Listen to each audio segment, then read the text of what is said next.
LSG घोषणा कला playing 11 2026 IPL पाई। LSG दल 2022 रे आरंभ हेबा परठारु आईपीएल ट्रॉफी जितिनी। एलएसजी सेमानक प्रथम दुईटी सीजन 2022-2023 रे प्लेऑफ रे पहुंचितिले मध्य आईपीएल ट्रॉफी जिति पारिनी। तेबे 2026 आईपीएल सीजन रे लखनऊ सुपर जायंट्स सेमानकर नूतन ऑफिशियल जर्सी एवं सतेज रंग उन्मोचन करिछि, जा विश्वास एवं महत्वाकांक्षा उपरे निर्मित एक यात्रा रे दृढ़ पदक्षेप चिन्हित करुछि। 2026 आईपीएल ପାଇଁ ରିଷଭ ପନ୍ତ ଏଲଏସଜି ର ଅଧିନାୟକ ଭାବରେ ନେତୃତ୍ୱ ନେଉଛନ୍ତି, ଯେତେବେଳେ କି ଜଷ୍ଟିନ ଲାଙ୍ଗର ମୁଖ୍ୟ ପ୍ରଶିକ୍ଷକ ଭାବରେ କାର୍ଯ୍ୟ ଜାରି ରଖିଛନ୍ତି। ନେତୃତ୍ୱ ଦଳକୁ ସମର୍ଥନ କରିବା ପାଇଁ ଦଳ କେନ୍ ୱିଲିୟମସନଙ୍କୁ ରଣନୈତିକ ପରାମର୍ଶଦାତା ଭାବରେ ମଧ୍ୟ ନିଯୁକ୍ତ କରାଯାଇଛି।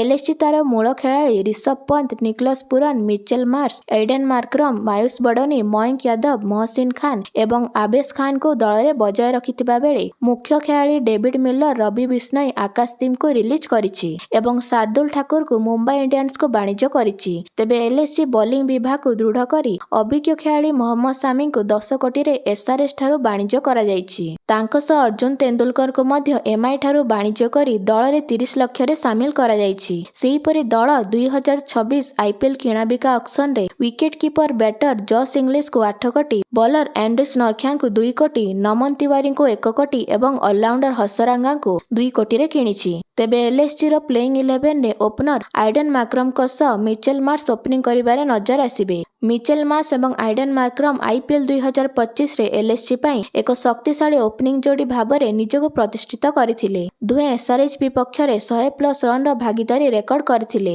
ଏହି ଯୋଡ଼ି ବିସ୍ଫୋରକ ଆରମ୍ଭ ପ୍ରଦାନ କରିଥିଲେ, ଯେଉଁଥିରେ 115 ରନର ଓପନିଂ ଷ୍ଟାଣ୍ଡ ଏବଂ ଅନ୍ୟ ମ୍ୟାଚରେ 99 ରନର ଭାଗିଦାରୀ ଅନ୍ତର୍ଭୁକ୍ତ ଥିଲା, ଯାହା ପ୍ରାୟତଃ ଇନିଂସର ପ୍ରାରମ୍ଭରେ ଏକ ଉଚ୍ଚ ଗତି ସୃଷ୍ଟି କରେ। ସେହିପରି ନିକୋଲସ ପୁରନ ସାଧାରଣ ଭାବରେ ମିଡିଲ ଅର୍ଡରରେ 4 ବା 5 ନମ୍ବରରେ ବ୍ୟାଟିଂ କରିବାକୁ ଆସନ୍ତି, କିନ୍ତୁ ଏଲଏସଜି ପାଇଁ ତାଙ୍କର ସ୍କୋରିଂ କ୍ଷମତାକୁ ସର୍ବାଧିକ କରିବା ପାଇଁ ତାଙ୍କୁ 3 ନମ୍ବରରେ ବ୍ୟବହାର କରାଯାଇଛି। ସେ ଜଣେ left hand wicket keeper batsman, ଯିଏ ଜଣେ ଶକ୍ତିଶାଳୀ ଫିନିଶର ଏବଂ 360 ଡିଗ୍ରୀ ଖେଳାଳି ଭାବରେ ଜଣାଶୁଣା। ସେ 2025 ଆଇପିଏଲ ସିଜନରେ କେକେଆର ବିପକ୍ଷରେ 36 ବଲରେ 87 ରନ ଏବଂ ଆରସିବି ବିପକ୍ଷରେ 19 ବଲରେ 62 ରନର ଜବରଦସ୍ତ ପାରି ଖେଳିଥିଲେ। ସେହିପରି ଅଧିନାୟକ ରିଷଭ ପନ୍ତ, ଆୟୁଷ ବଡନି, ଅବ୍ଦୁଲ ସମାଦ ମିଡିଲ ଅର୍ଡରକୁ ସୁରକ୍ଷିତ କରିଥାନ୍ତି। ତେବେ ଅଧିନାୟକ ରିଷଭ ପନ୍ତ ଲେଫ୍ଟ ହ୍ୟାଣ୍ଡ ବିସ୍ଫୋରକ ବ୍ୟାଟିଂ ଏବଂ ସ୍ଥିର ପ୍ରଦର୍ଶନ ସହ ଜଣେ ପ୍ରମୁଖ ମ୍ୟାଚ ବିଜେତା ଭାବରେ କାର୍ଯ୍ୟ କରନ୍ତି।